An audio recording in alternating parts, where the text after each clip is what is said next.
এই বাচ্চাটাকে একটু পানি খাইতে দিবানি, ফোরাত নদী থেকে একটু পানি বাচ্চাটাকে খাওয়াইতে চাই।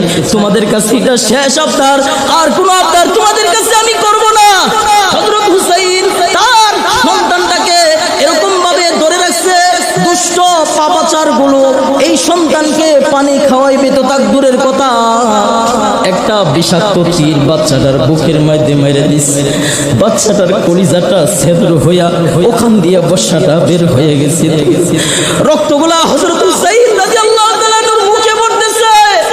হযরত হুসাইন রাদিয়াল্লাহু তাআলা আনহু বাচ্চাটাকে হাতে নিয়ে বলতেছে, এই দুষ্টের দল, কি করলি? আমার ছোট মাসুম বাচ্চা, আমার দুধের বাচ্চাটাকে তোরা শেষ কইরা দিলি রে। কারণ আমার বাচ্চাটা তো কোনো অপরাধ ছিল না, আমার বাচ্চাটা তো কোনো অপরাধ ছিল না। আমার চিন্তা চেতনায় হয়তো বা ভুল থাকতে পারে, কিন্তু আমার বাচ্চার তো কোনো ভুল ছিল না। এই ছোট মাসুম বাচ্চাটার শরীরের মধ্যে নবীর রক্ত প্রবাহিত হয়েছে। তোরা না মুসলমান, কি কইরা আমার এই মাসুম বাচ্চাটার শরীরের মধ্যে তীর মারলি? বাচ্চাটার শরীরটা সাথে সাথে নিতর হয়ে গেছে, ঠান্ডা হয়ে গেছে। বাচ্চাটাকে আবার দৌড় দিয়া তাঁবুর ভিতরে নিয়ে গেছে।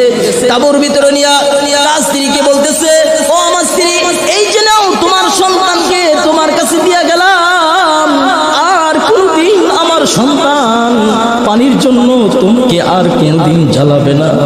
আমার সন্তান জীবনের শেষ পানি খেয়ে ফেলেছে, আর কোনদিন আমার সন্তান পানির জন্য তোমাকে কষ্ট দেবে। হযরত হুসাইন রাদিয়াল্লাহু তাআলা সন্তানটাকে দিয়ে শেষ বিদায়